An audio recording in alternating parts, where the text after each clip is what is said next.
Bien, el tema que veremos en la tarde, en el día de hoy, es el amor hacia los enemigos. Ese es el tema que nos ocupará en este día. Vamos a ir a Romanos capítulo 12.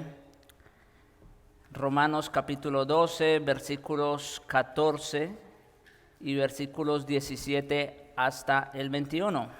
Esa será la lectura o el texto que estaremos exponiendo en el día de hoy. Romanos 12, versículo 14 y versículos 17 hasta el 21. Dice así la palabra del Señor: bendecid a los que os persiguen, bendecid y no maldigáis. Verso 17. No paguéis a nadie mal por mal, procurad lo bueno delante de todos los hombres. Si es posible, en cuanto dependa de vosotros, estad en paz con todos los hombres.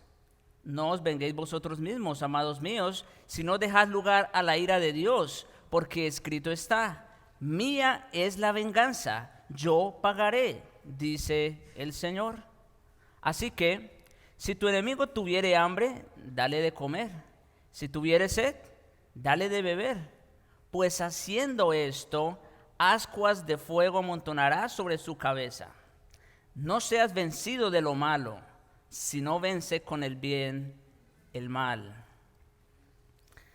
Bien, desde que empezamos esta sección práctica de la epístola, hemos abordado temas como la verdadera adoración del creyente, que consiste principalmente en la entrega voluntaria de nuestros cuerpos a Dios en sacrificio vivo, santo y agradable, ¿verdad? Hemos hablado de la verdadera transformación que empieza con la renovación de nuestro entendimiento por medio de su palabra para conformarnos a su voluntad, que es agradable y perfecta. También hemos hablado de eso.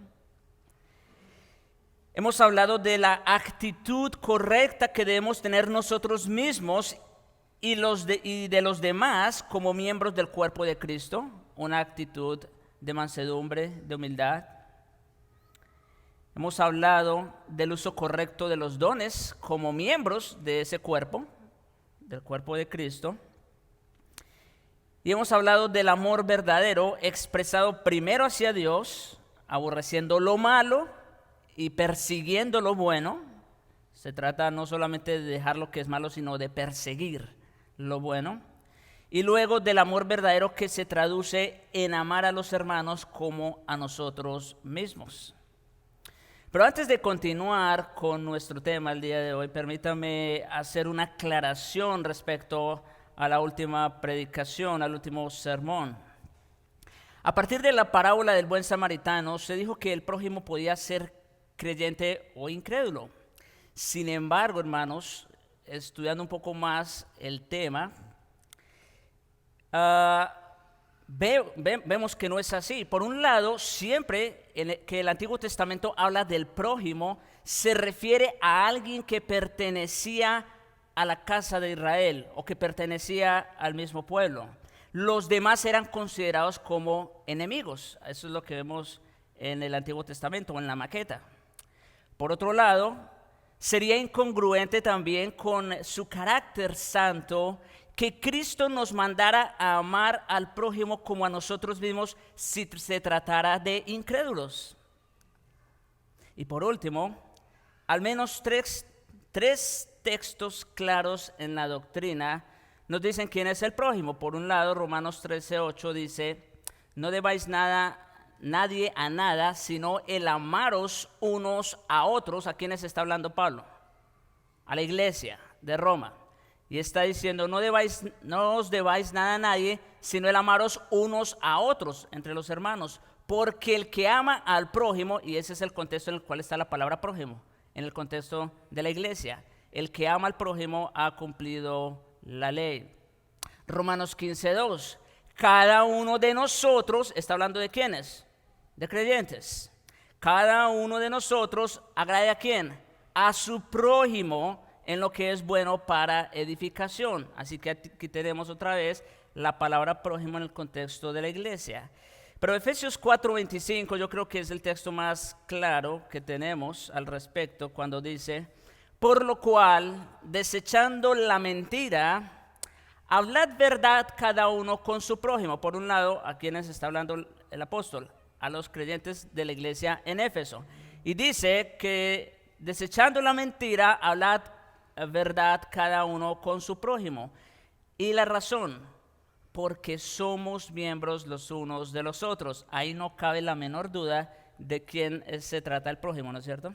¿Se trata de quiénes? De los hermanos, de los creyentes. Entonces, la pregunta que tenemos que responder, esto es solo como una introducción y una aclaración, como digo, del sermón anterior. ¿Qué quiso decir entonces el Señor en la parábola del buen samaritano con respecto al prójimo?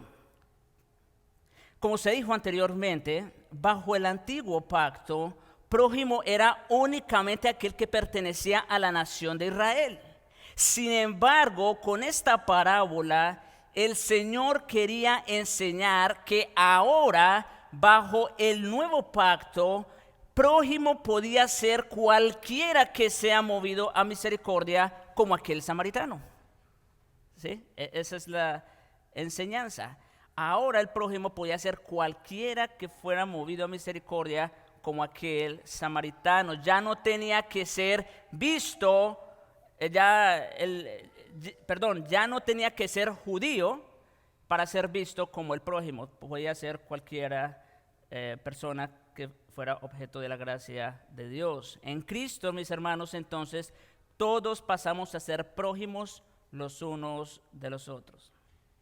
Pero a continuación el apóstol pasa a explicar algo impensable para nuestra mente. Y yo quiero que presten mucha atención, porque lo que vamos a ver en realidad es algo contraintuitivo o contra la razón.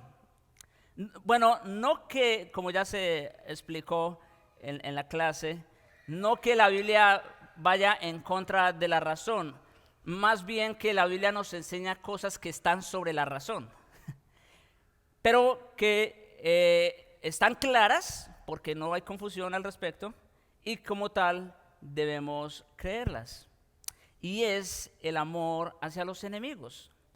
Ahora, digo que es algo contraintuitivo por el hecho de que todos los seres humanos por naturaleza aborrecen a los enemigos, ¿no es cierto?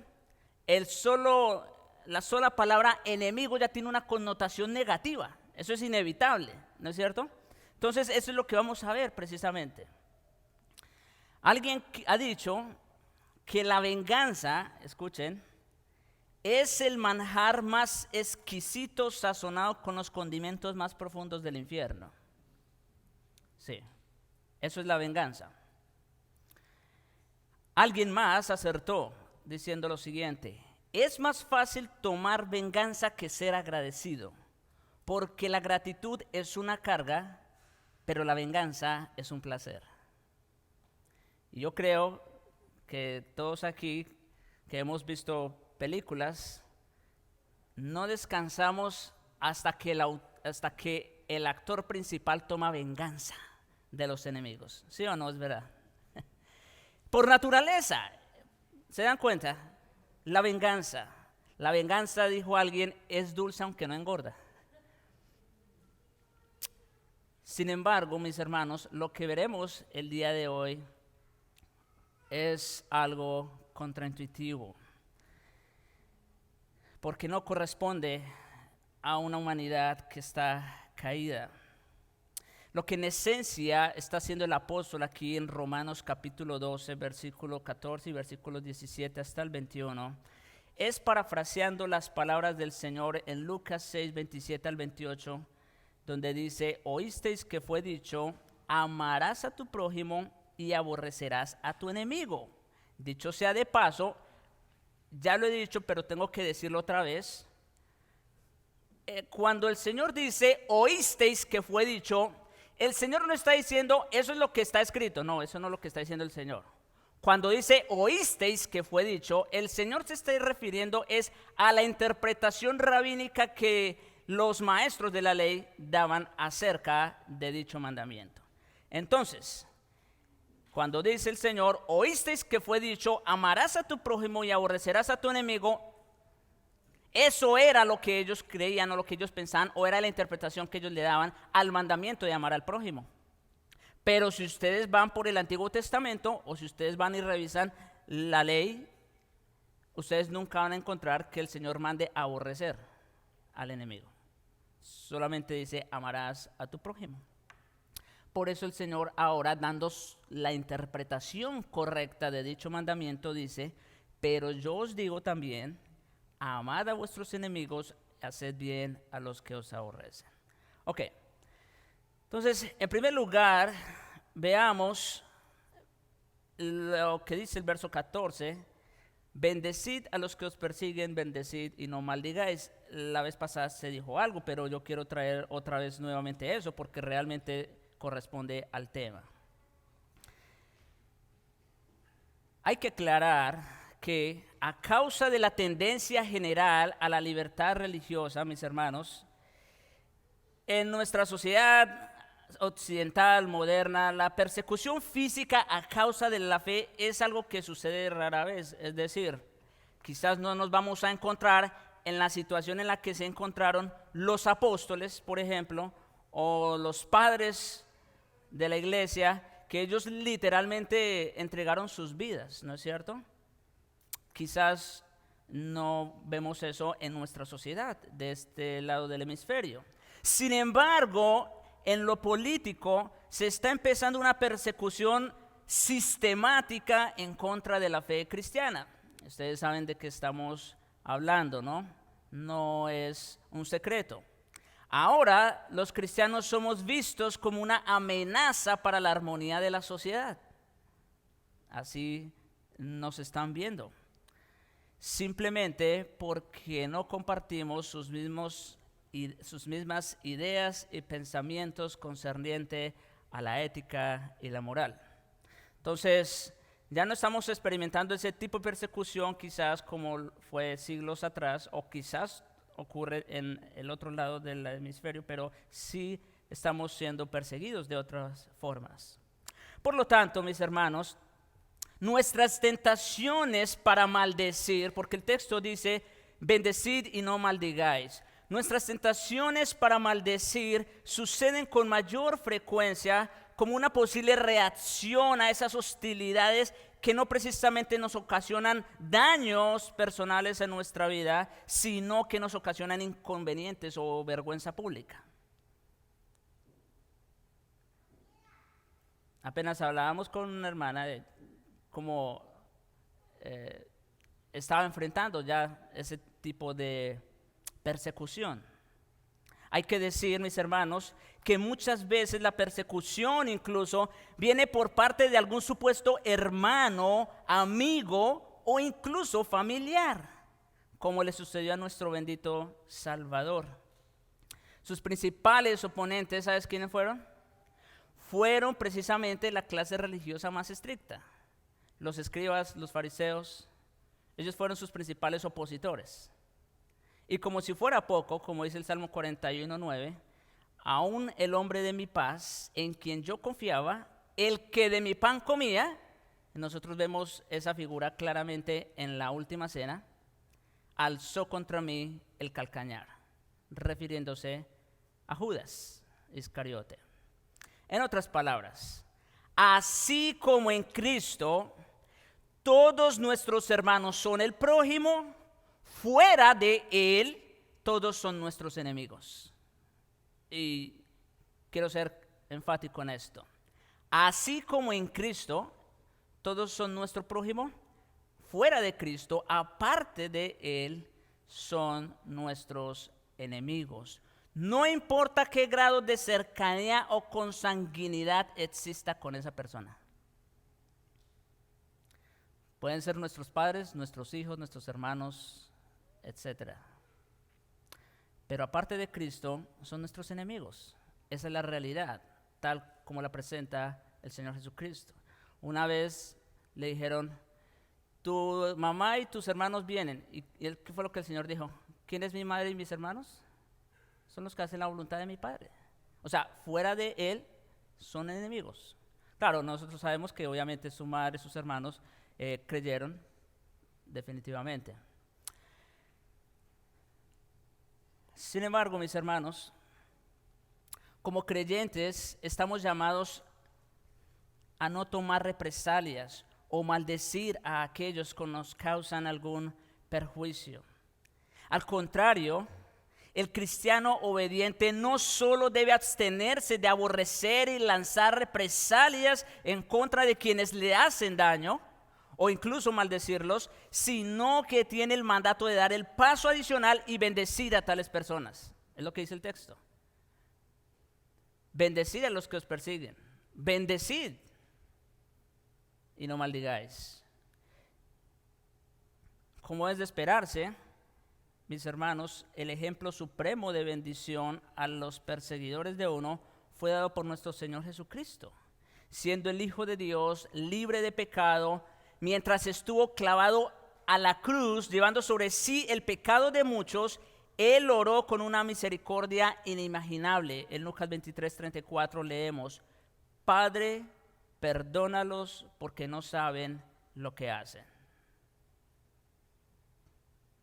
El Señor en ese momento intercediendo a favor de quienes lo estaban crucificando. Eso es amor por el enemigo, definitivamente. Eso es bendecir a aquellos que lo estaban maldiciendo y que lo estaban crucificando. De la misma manera, mis hermanos, estamos nosotros llamados a bendecir a aquellos que nos persiguen y no maldecir.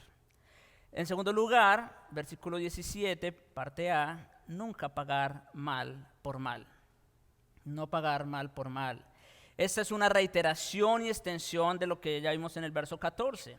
No solo estamos obligados a bendecir a quienes nos persiguen y no maldecirlos, sino que esto implica que nunca se debe cambiar o pasar de una maldición verbal a un acto concreto de venganza. O sea, si no se nos es permitido maldecir, mucho menos debemos pasar al acto de tomar venganza en nuestras manos.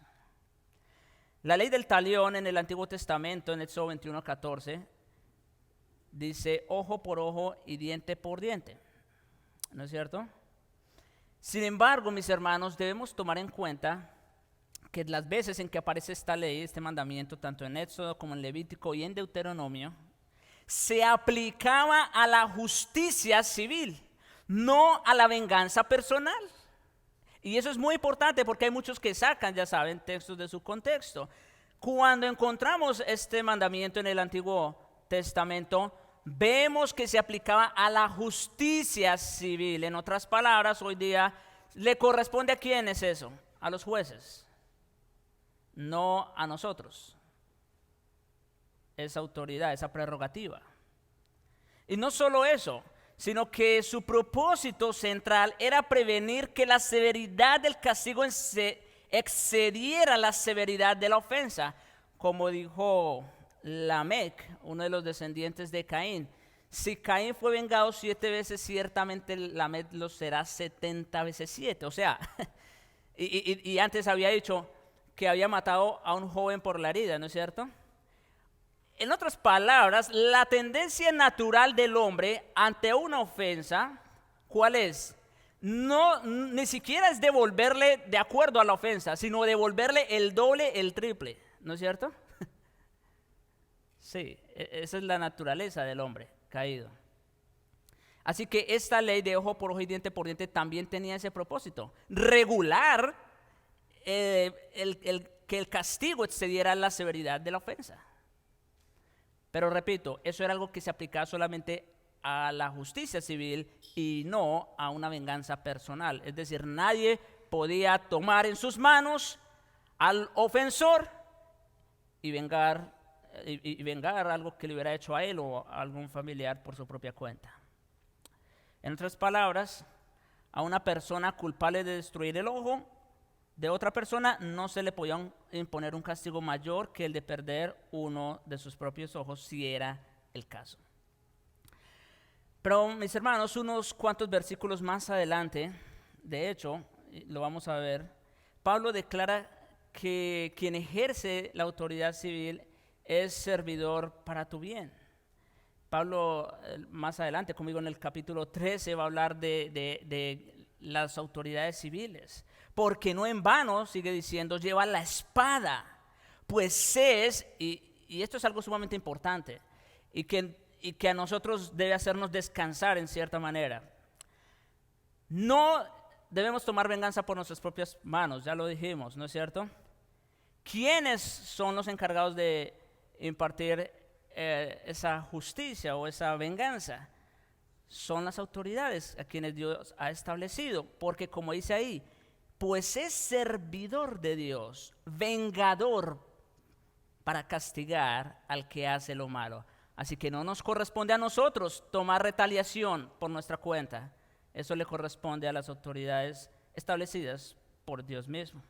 Al mismo tiempo, el uso de esa misma autoridad que no solo es permitida, sino ordenada por Dios para el gobierno civil, ha sido prohibido para cualquier fin personal y privado.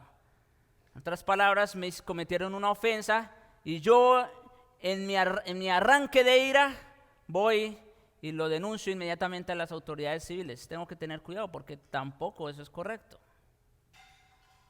Mirad, como dice Pablo en 1 Tesalonicenses 5:15, mirad que ninguno pague a otro mal por mal. Antes, seguid siempre lo bueno uno para con otros y para con todos. Y Pedro hace eco de esa misma verdad usando casi las mismas palabras en 1 Pedro 3, versículos 8 al 9. Finalmente, sed todos de un mismo sentir. Claro, está hablando inmediatamente en el contexto de la iglesia, pero tiene una aplicación hacia afuera.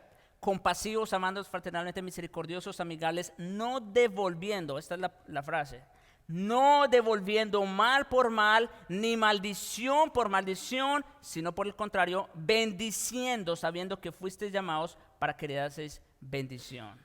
Así que, mis hermanos, ¿cuál es el mandamiento del Señor aquí, la exhortación aquí? Nunca pagar mal por mal, no devolver mal por mal, no pagar con la misma moneda, en otras palabras. Pero también dice algo más, el verso 17, y es procurar siempre lo bueno, procurar siempre lo bueno. Una actitud correcta hacia los enemigos incluye procurar lo bueno delante de todos los hombres. Y es que así dice el texto, procurar lo bueno delante de todos los hombres. Ahí no está diciendo solamente del prójimo, ¿se dan cuenta? Está incluyendo a todos los hombres, y todos los hombres incluye tanto el prójimo como el enemigo. Pero la palabra griega aquí, kalos, o lo bueno, se refiere a cosas que poseen un bien intrínseco y que en sí mismas son justas y honestas. También se aplica a cosas cuya bondad intrínseca es obvia y visible delante de todos los hombres, es decir, son cosas que los demás pueden ver, los demás pueden notar. Si procuramos lo bueno para todos, incluyendo nuestros enemigos, tendremos una protección incorporada, por decirlo de alguna manera, en contra de caer en la tentación de pagarles mal por mal en un arranque de ira. Es decir, si nosotros, con la ayuda del Señor, con la gracia y el poder del Espíritu Santo, nos vamos acostumbrando a hacer siempre lo bueno, y acuérdense, Pablo ya en la definición de amor nos ha dicho que ¿qué es el amor? Es aborrecer lo malo y perseguir lo bueno. Si ya hemos estado habituando a esa práctica, entonces va a ser mucho más fácil que cuando alguien nos haga un daño o nos ofenda, nosotros en lugar de pagarle mal por mal, entonces le paguemos con el bien.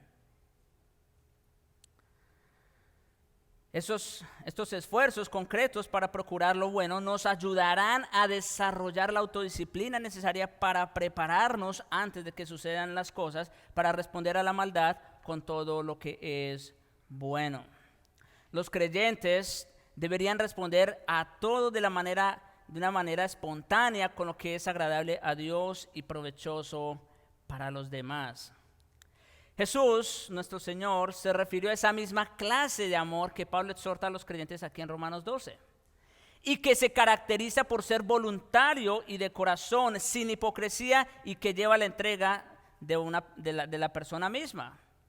Y para que nadie creyera que el Señor estaba hablando de meros sentimientos de benevolencia hacia el enemigo, el Señor dio varias ilustraciones específicas del amor genuino hacia o en respuesta al maltrato. Mire cómo dice Lucas, versículos 29 al 30. Lucas 6, versículos 29 al 30. Al que te hiera en una mejilla, ¿qué dice? Preséntale también la otra. Al que te quite la capa, ni aun la túnica le niegues. A cualquiera que te pida, ¿qué dice? Dale. Y al que tome lo que es tuyo, no pida que se lo devuelva. ¿Se dan cuenta otra vez, mis hermanos, que esto es contraintuitivo? O sea, esa no es la respuesta natural de una persona, ¿no es cierto? Lo natural es que al que te hiere la mejilla, entonces tú le devuelvas con un golpe también. Que al que te quite la capa, entonces tú vas y le quitas otra cosa. Esa es la respuesta natural, pero el Señor está diciendo lo contrario. Estamos hablando de dos cosmovisiones, podemos decir, que son diametralmente opuestas. La que presenta el mundo y la que es natural en el hombre caído y la de Cristo. En otro comentario sobre la actitud que debemos mantener en tales situaciones, Jesús explica, versículos 32 al 33 de Lucas 6, porque si amáis a los que os aman, ¿qué mérito tenéis? Porque también los pecadores aman a los que los aman. O sea, ¿verdad? Aquí el Señor nuevamente está marcando ese énfasis. Si aman a los que los aman, pues no tenéis ningún mérito, porque también los pecadores hacen lo mismo. En nuestra conducta diaria debemos estar dispuestos a perdonar y extender la gracia divina a nuestros enemigos a fin de que en todo, como dice Pablo en Tito 2:10, adornemos la doctrina de nuestro Dios y Salvador. Pablo, mis hermanos, no está hablando entonces de meros sentimientos disimulados, sino de una bondad que se expresa en la práctica. Se trata entonces, por un lado, de bendecir a los que nos persiguen, de no maldecir. Se trata de no tomar retaliación, de no hacerles mal. Y por el contrario, se trata de hacerles el bien, de ser siempre lo que es bueno delante de todos los hombres. Pero hay algo más, versículo 18 de Romanos 12.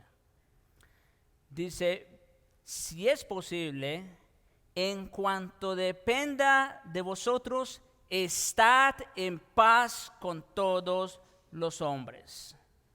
Oye lo que dice el texto.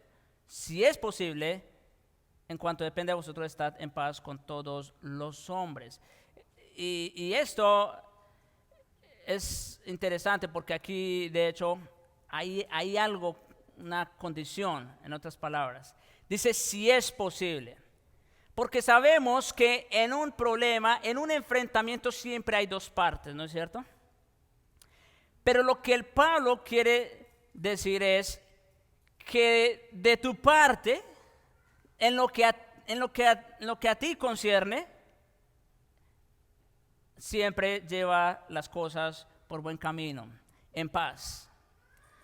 Independientemente de la actitud o de la reacción que tu enemigo tome. Trátese de naciones o individuos, la paz es una condición en doble vía. Por definición, una relación pacífica no puede ser unilateral. Nuestra responsabilidad entonces consiste en asegurar que nuestro lado de la relación es correcto, que tenemos el deseo genuino de estar en paz con todos los hombres, incluso con los malvados y los que no lo merecen. Y a fin de no poner en tela de juicio la verdad y los estándares de Dios, debemos estar dispuestos a hacer todo lo posible para construir puentes pacíficos con aquellos que nos odian y nos lastiman. Debemos abandonar cualquier resentimiento o amargura y perdonar a aquellos que nos hacen daño. Es lo que el Señor hizo por nosotros precisamente cuando aún éramos sus enemigos, como vamos a ver más adelante. Una de las peticiones del Padre Nuestro en Mateo 6:12 dice: y perdónanos nuestras deudas, escuchen, como también nosotros perdonamos a nuestros deudores. ¿Qué es lo que está diciendo el Señor allí? Y luego añade versículos 14 y 15 de Mateo 6.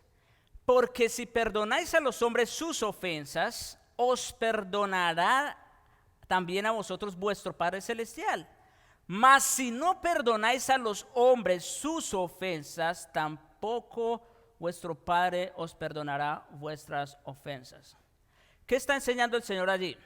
¿Está enseñando que el perdón de Dios depende de nuestro perdón? Por supuesto que no. Por supuesto, no está enseñando que el perdón de Dios es condicional a nuestro perdón por los demás. Pero lo que está diciendo es que una de las marcas distintivas de alguien que ha sido perdonar es que también sabe perdonar. Es que sabe pasar por alto el agravio y la ofensa. Esa es una marca de un verdadero creyente. Bien haríamos en recordar la exhortación del apóstol cuando dice: no se ponga el sol sobre vuestro enojo, ni deis lugar al diablo. En otras palabras, no guarden sentimientos de amargura en sus corazones, resentimiento. No albergar esos sentimientos en contra de alguien, ni permitir que el resentimiento gane terreno en nuestros corazones. Debemos ser de un espíritu benevolente y perdonador. En cuanto dependa de vosotros, ¿qué dice? Estad en paz con todos los hombres.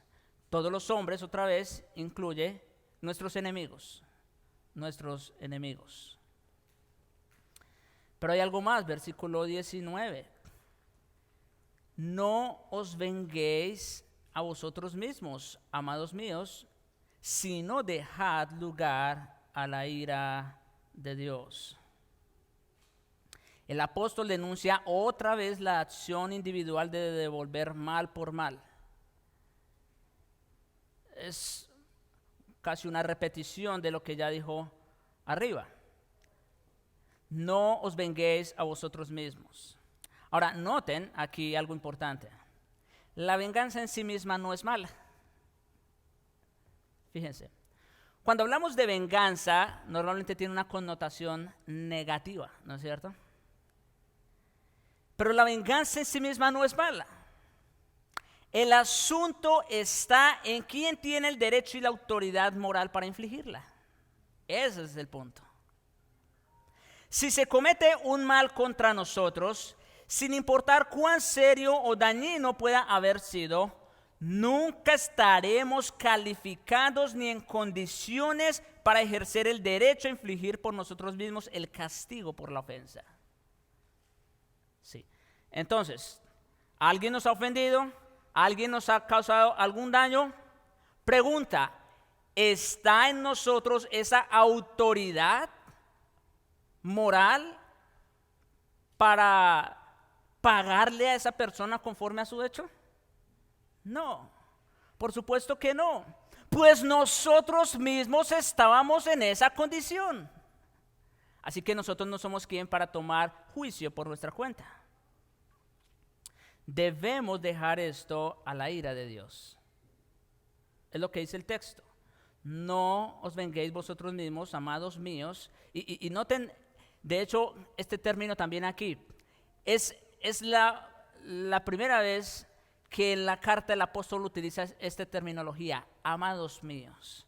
Es como si el apóstol estuviera diciéndole a los creyentes: mire, yo sé que esto no es fácil. Y le pone su brazo en el hombro y le dice: pero amados míos, no No tomen retaliación por su cuenta. Dejen lugar a la ira de Dios. Él se encarga de todo esto.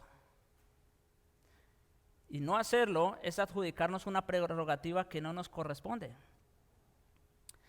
Con una cita de la ley mosaica en Deuteronomio 32:35, el apóstol recuerda a los lectores que estaba escrito: mía es la venganza, yo pagaré, dice el Señor. Entonces, ¿se dan cuenta? La venganza en sí misma no es mala. El punto está en quién tiene el derecho y la autoridad para ejecutarla. Y en muchos otros textos del Antiguo Testamento vemos esas mismas expresiones, como en 2 Samuel 22:48, Nahum 1:2, en fin. En su propio tiempo divino, está queriendo decir el apóstol, que en su propio tiempo divino la ira de Dios vendrá y su justa retribución aguarda a todos los que no se han querido acoger a su perdón. ¿Sí? Entonces, cuando alguien nos hace mal, cuando alguien nos hace un daño, ¿qué debemos hacer? ¿Tomar venganza por nuestras manos? No, debemos descansar en aquel que dijo: mía es la venganza. A menos que, como acabamos de decir, esa persona se acoja al perdón que ofrece en Cristo.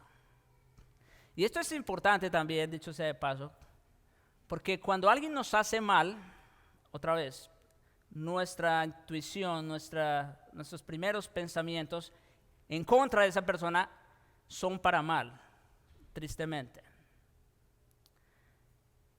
Y hay casos en los que incluso algunas personas quisieran que ni siquiera la gracia del Señor los alcanzara a ellos.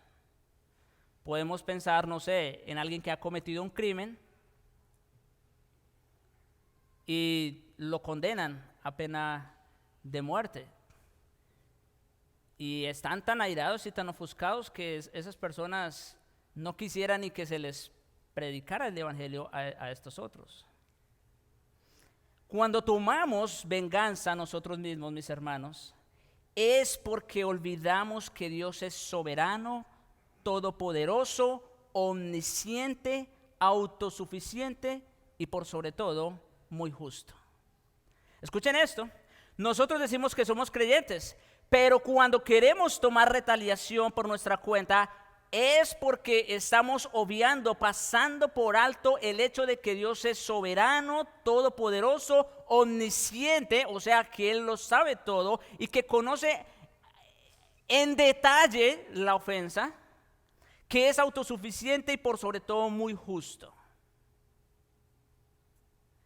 Querer infligir el castigo de una ofensa por nuestra propia cuenta es, por un lado, robar algo que no nos pertenece, porque el Señor ya ha declarado que suya es la venganza. Y por otro, es arrogancia burda, porque no solo estamos olvidando nuestra verdadera condición aparte de Cristo, sino que nos estamos erigiendo como jueces cuando nosotros mismos éramos reos de muerte. ¿Sí? Eso es lo que ocurre cuando nosotros queremos tomar venganza por nuestra cuenta. Nos estamos erigiendo como jueces y olvidamos que nosotros mismos éramos reos de muerte. Es como decirle a Dios: déjame te ayudo, porque tu castigo no es suficiente. Es como decirle a Dios: sí, yo sé que va para el infierno, pero déjame, yo también le doy un bofetón para mandarlo más pronto. Así como confiamos en el Señor para obtener su perdón por medio de Cristo, debiéramos confiar más en aquel que dijo: mía es la venganza, yo pagaré.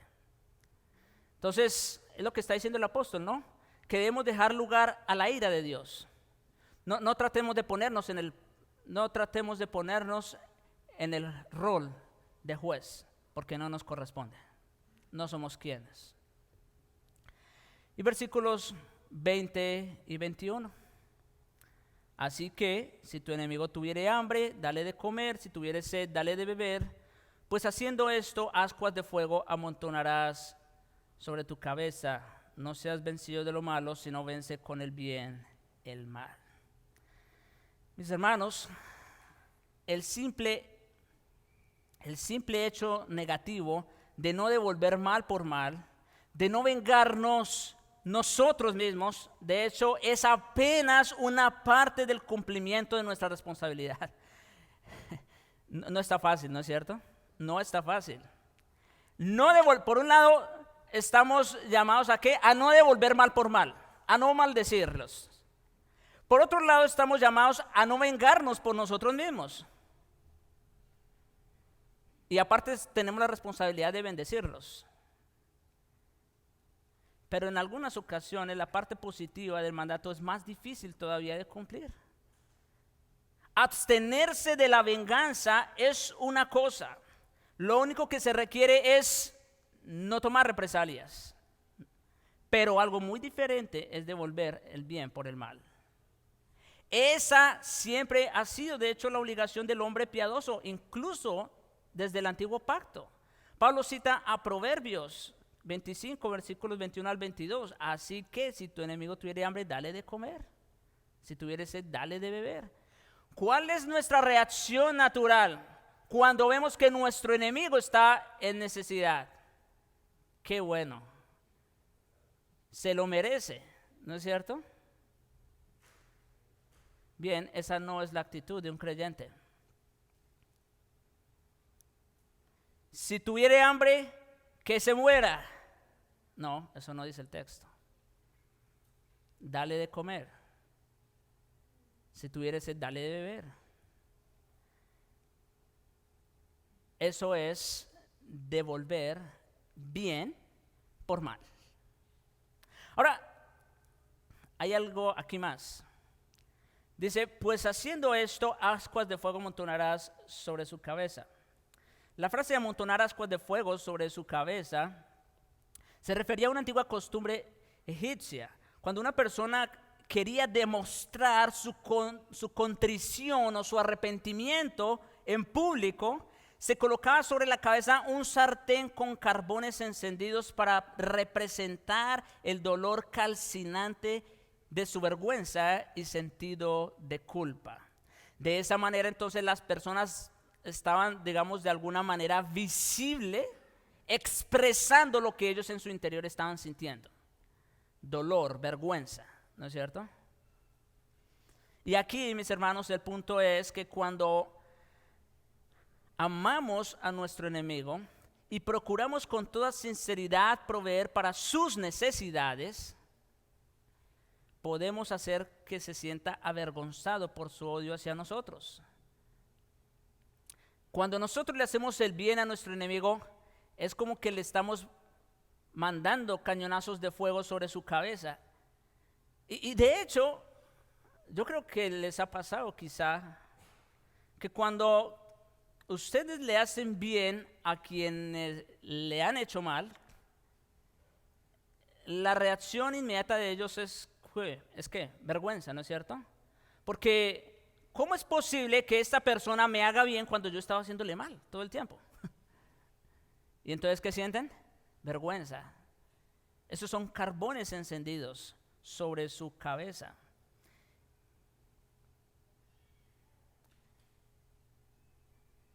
Y en resumen, o si pudiéramos, más bien lo voy a hacer en forma de pregunta. ¿Por qué es que Dios nos manda a no tomar venganza por nuestra propia cuenta? ¿Por qué el Señor nos manda a hacer bien a aquellos que nos hacen mal? En el versículo 21 leemos, no seas vencido de lo malo, sino vence con el bien el mal. En otras palabras, el mal no se vence con el mal. No me gusta traer ilustraciones, ustedes saben, pero apenas ayer en una película que estaba viendo, al final el protagonista tuvo la oportunidad de tomar venganza por su propia cuenta. O sea, lo que todo el mundo espera en una película. Claro, él obviamente por sus ideas, por lo que fuera, llegó a la conclusión o a la reflexión de que si él mataba al asesino, al enemigo, pues él se iba a convertir exactamente en lo mismo que era su enemigo. ¿No es cierto? Y es verdad. Bien, mis hermanos, nosotros estamos llamados a no devolver mal por mal, porque simplemente estaríamos siendo vencidos por el mal. Nos estaríamos convirtiendo en aquello que según estamos aborreciendo. ¿Se dan cuenta? Ese es el punto. Y de hecho, mis hermanos, esta admonición de no ser vencido por el mal tiene dos significados y aplicaciones. Por un lado, no debemos permitir que lo malo que otras personas hagan contra nosotros nos dejen vencidos y abrumados. O sea, no, eso definitivamente no. Nosotros en Cristo no podemos ser derrotados por el mal.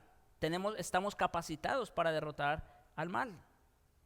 Pero en segundo lugar, y más importante todavía, no debemos permitir que seamos vencidos por nuestras propias reacciones malas hacia la maldad. ¿Por qué? Porque cuando nosotros devolvemos a nuestro enemigo mal por mal, ¿qué estamos siendo? Vencidos, estamos siendo derrotados. Y a eso es que Pablo también se refiere aquí con no seas vencido de lo malo, sino vence con el bien el mal. En otras palabras, la única manera de derrotar el mal es ¿cómo? Con el bien. Nuestra propia maldad es infinitamente más perjudicial para nosotros que el mal cometido contra nosotros. Escuchen, alguien nos hace un mal, alguien nos hace un daño, alguien nos ofendió. Si nosotros devolvemos o pagamos con la misma moneda, ¿sabe qué estamos haciendo? Estamos haciendo un mayor mal que el que esa persona nos hizo a nosotros. Nos estamos dañando más todavía. Y nos estamos dejando derrotar por el mal. En cada caso, mis hermanos, lo que debiéramos vencer es el mal mismo, no las personas que lo perpetran y que necesitan, de hecho, ser perdonadas. Y esas cosas solo se logran con el bien. Así que, mis hermanos, como dice el apóstol, si tu enemigo tuviera hambre, dale de comer. Si tuviera sed, dale de beber. No pagues mal por mal. Hazle bien. Bendecid a los que os persiguen. Bendecid y no maldigáis. Por supuesto, el más grande ejemplo, ya hice mención, pero ahora quiero abundar un poco más para ir cerrando.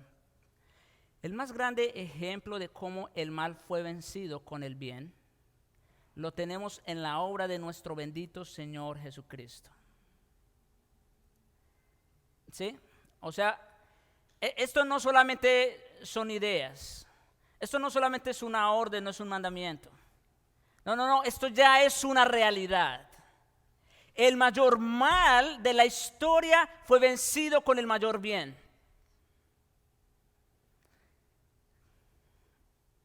Por un lado, Cristo fue a la cruz por sus enemigos.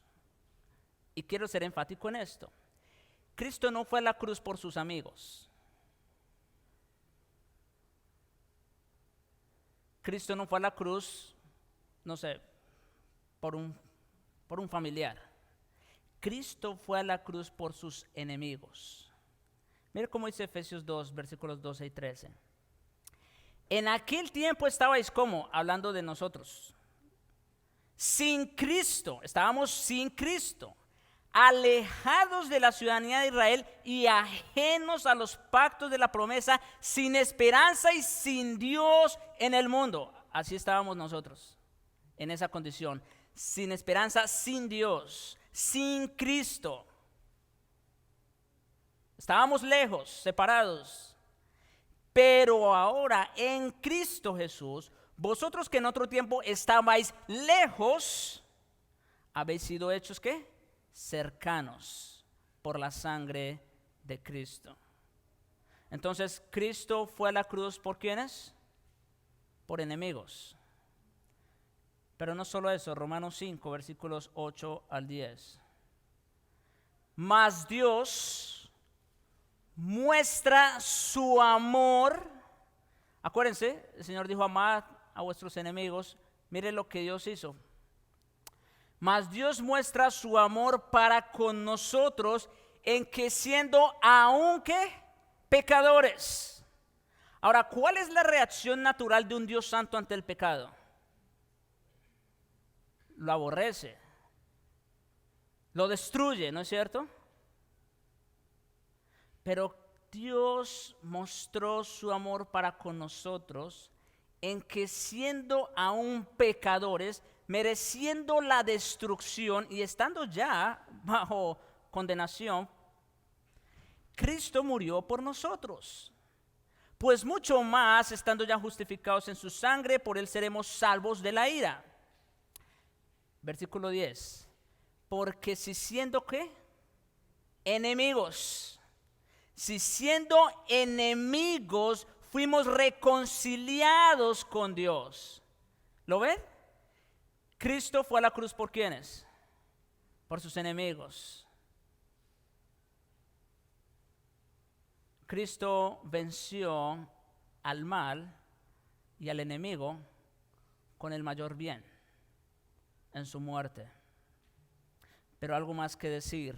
En la cruz, Cristo venció la muerte, el pecado, la culpa y las potestades de la muerte. Vuelvo y repito. En la cruz, Cristo venció la muerte, el pecado, la culpa y las potestades de la muerte. En otras palabras, venció y derrotó a toda especie de mal. Colosenses capítulo 2, versículos 13 al 15. Y a vosotros, está hablando de los creyentes en Colosas, pero ahora por extensión a todos los creyentes. Y a vosotros, estando muertos en pecados, esa era la condición en la que estábamos, ¿cómo? Muertos. Y en la incircuncisión de la carne, ¿qué hizo? Os dio vida. ¿Qué hizo Cristo entonces con su muerte? Derrotó, ¿qué cosa? La muerte. Derrotó la muerte, porque lo que hizo fue darnos vida cuando estábamos muertos, juntamente con Él. Pero no solo eso, perdonándoos todos los pecados. ¿Qué hizo Cristo? ¿Qué logró Cristo con su muerte? ¿Derrotó qué cosa? El pecado, nos perdonó. Anulando el acta de los decretos que había contra nosotros. Todos nosotros, mis hermanos, llevábamos una culpa sobre nuestros hombros que nos mantenía sumergidos en lo más profundo del infierno. ¿Y qué hizo Cristo? Tomó esa acta y la anuló. ¿Qué derrotó Cristo ahí? Nuestra culpa. Derrotó la culpa. Que nos era contraria, quitándola de en medio y clavándola en la cruz. Pero no solo eso. Y despojando a los principados y a las potestades. ¿Qué hizo Cristo en su muerte? ¿A quién derrotó? A las potestades de la muerte. Y los exhibió públicamente, triunfando, ahí está la palabra, vencer, sobre de ellos en la cruz. Cristo derrotó toda especie de mal con el mayor bien, entregando su vida. Él no devolvió con la misma moneda. Él pagó al mal con el bien. Y Hebreos 2, versículo 14. Así que, por cuanto los hijos participaron de carne y de sangre, refiriéndose a los creyentes, Él también participó de lo mismo. Para destruir, noten cómo fue que Cristo venció, cómo fue que Cristo ganó. para destruir por medio de la muerte al que tenía el imperio de la muerte, esto es al diablo. Este versículo es muy, pero muy diciente en cuanto a la forma como Cristo derrotó a su enemigo. Cristo derrotó la muerte y al que tenía el poder de la muerte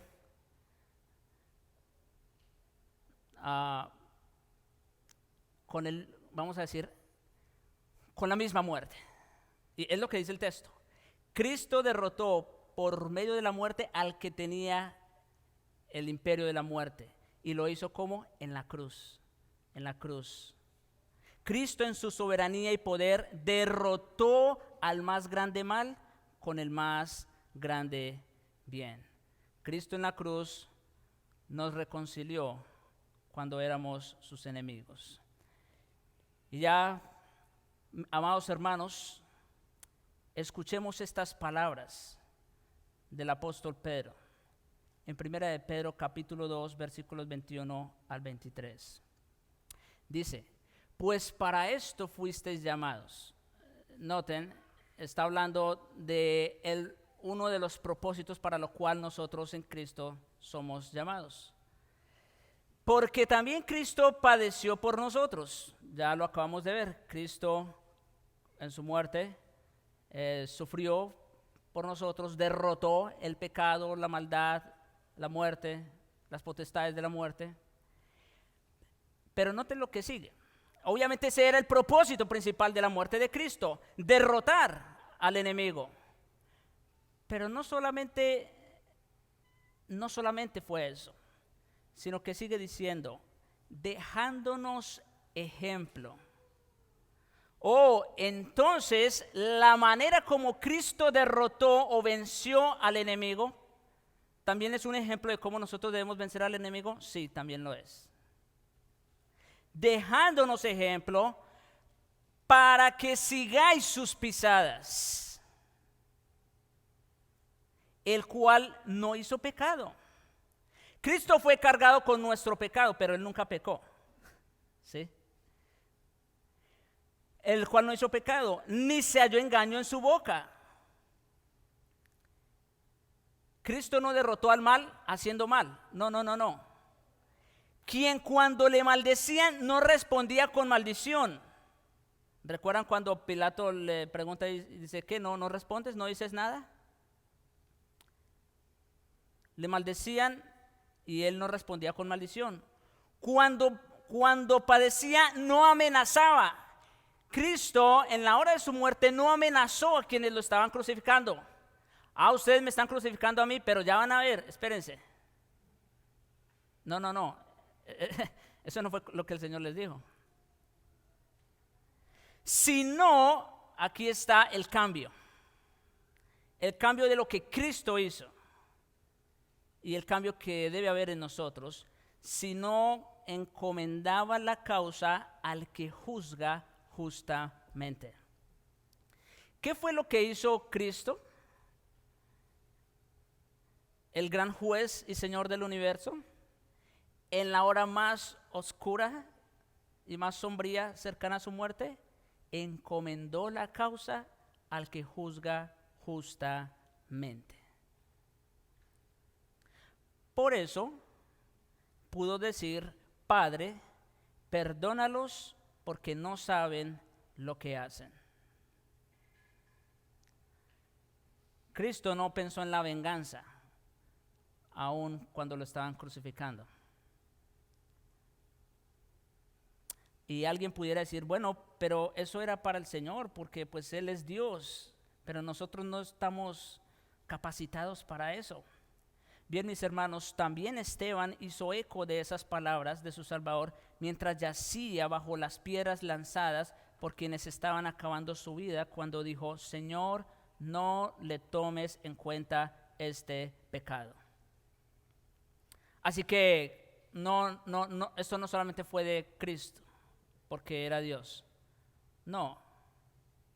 Esto también lo hicieron los santos, lo hizo Pedro, lo hizo Pablo en su momento. Bueno, se dice de Pedro incluso, claro, esto es un dato histórico, pero que Pedro, en la hora que lo iban a crucificar, Él le dijo a quienes lo crucificaron que él no se hallaba digno de morir como su Señor y por eso murió crucificado de cabeza. El punto, mis hermanos, es que así como nuestro Señor y así como todos estos hombres santos del Señor, no solo estuvieron dispuestos a dar su vida por el Evangelio, sino que no tomaron ninguna retaliación, ninguna venganza, ni siquiera pronunciaron palabras de maldición hacia sus enemigos, hacia quienes les estaban causando daño. Mis hermanos, esa debiera ser también nuestra actitud. Atendamos a la exhortación del apóstol que dice: quítense de vosotros toda amargura, enojo, ira, gritería, maledicencia y toda malicia. Antes bien, esa es la actitud. Sed benignos unos con otros, misericordiosos, perdonándoos unos a otros como también Dios os perdonó en Cristo. Y mis hermanos, yo sé que la interpretación y aplicación principal es la iglesia en Efesios. Sin embargo, por extensión, y ya lo hemos dicho, ya lo hemos visto, el perdón es algo que se debe aplicar a todo aquel que nos causa algún daño. Si Dios nos perdonó en Cristo cuando éramos sus enemigos, ¿quiénes somos nosotros para no perdonar a los que nos ofenden? ¿Quiénes somos nosotros para no perdonar para los que nos ofenden? Acuérdense, una de las marcas distintivas de un verdadero creyente que ha sido perdonado es que también sabe perdonar. Y ahora sí, con ese fundamento doctrinal, con todo lo que hemos visto y dicho hasta ahora, con semejante motivación en nuestros corazones, entonces ahora sí podemos tomar nota de los principios que el Señor dejó en el Sermón del Monte. Fue la lectura que hizo el hermano al principio. Oísteis que fue dicho ojo por ojo, diente por diente, pero yo os digo, no resistáis al que es malo. Antes a cualquiera que te diera la mejilla derecha, vuélvele la otra. Al que te quiera poner a pleito, y al que te quiera poner a pleito y quitarte la túnica, déjale también la capa. A cualquiera que te obliga a llevar una carga por una milla, ve con el 2. Al que te pida, dale. Al que quiera tomar de ti prestado, no se lo rehuses. Oíste que fue dicho, amarás a tu prójimo y aborrecerás a tu enemigo. Pero yo os digo, amad a vuestros enemigos, bendecid a los que os maldicen, haced bien a los que os aborrecen y orad por los que os ultrajan y os persiguen, para que seáis, y escuchen esta semejanza que Cristo hace allí, para que seáis hijos de vuestro Padre que está en los cielos. No está diciendo, vuelvo y repito, que de esto depende nuestra condición de hijos. No, sino que esa es una marca de un verdadero creyente, un verdadero hijo de Dios. Para que seáis hijos de vuestro Padre que está en los cielos, que hace salir su sol sobre malos y buenos, y que hace llover sobre justos e injustos. Dios en ese sentido no hace distinción. ¿Se dan cuenta? Porque si amáis a los que os aman, ¿qué recompensa tendréis? ¿No hacen también lo mismo los publicanos? Y si saludáis a vuestros hermanos solamente, ¿qué hacéis de más? ¿No hacen también así los gentiles? Y mire cómo termina el Señor. Sed pues vosotros perfectos, como vuestro Padre que está en los cielos es perfecto. Como les decía al principio, mis hermanos, esto de lo que vine a hablar en el día de hoy es algo contraintuitivo. No es algo que por naturaleza nos fluye, ¿no es cierto?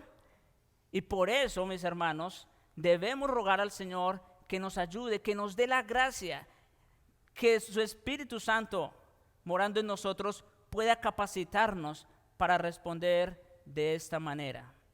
Para que nosotros procuremos siempre lo bueno, para que no paguemos mal por mal, para que no nos venguemos por nosotros mismos, sino que le dejemos lugar a la ira de Dios. Y ciertamente todos nuestros enemigos, todos los que nos hacen mal, o ya nos lo han hecho, ciertamente si ellos no se arrepienten y no se acogen al perdón y la gracia del Señor, ellos van a pagar, porque el Señor ya dijo, mía es la venganza, yo pagaré.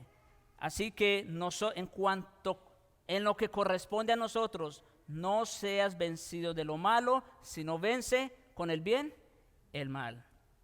El Señor nos ayude, mis hermanos, porque para esto nadie es suficiente. Y tu amigo, es que estás enemistado con Dios, lo primero que necesitas es ponerte a cuentas con Él. Acuérdense, una persona sin Cristo, ¿qué es? Un enemigo. Es un enemigo. Y si no estás en Cristo, eres enemigo de Cristo. El que no es conmigo, dijo el Señor, contra mí es, punto, no hay más. Vuelve ahora en amistad con Él y tendrás paz, y por ello te vendrá bien. Oremos.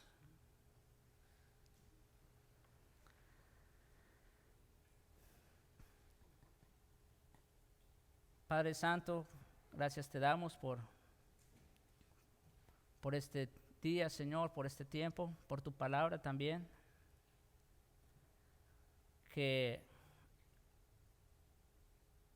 a veces, Señor, es dura para nosotros, pero te rogamos, Señor, en Cristo, que nos ayudes, oh Dios, que así como ya en Cristo nos has concedido la gracia del perdón y la reconciliación, que nosotros ahora también podamos vivir y actuar en esa misma actitud, Señor. Por supuesto, no podemos ni estamos llamados a hacer y practicar la maldad como lo hacen nuestros enemigos, pero tampoco estamos llamados a tomar venganza o retaliación por nuestra cuenta. Te suplicamos entonces, Señor, que nos ayudes, que nos des la gracia, Señor, para también responder adecuadamente cuando nos toque, Señor, enfrentar a nuestros enemigos. Ten misericordia de nosotros, oh Dios, y también te rogamos por aquellos que están enemistados contigo, para que no esperen más, Señor, para que hoy día, Señor, se vuelvan a ti y que ahora también vengan a ser parte de nosotros. Oh Señor, te rogamos estas cosas en Cristo Jesús. Amén.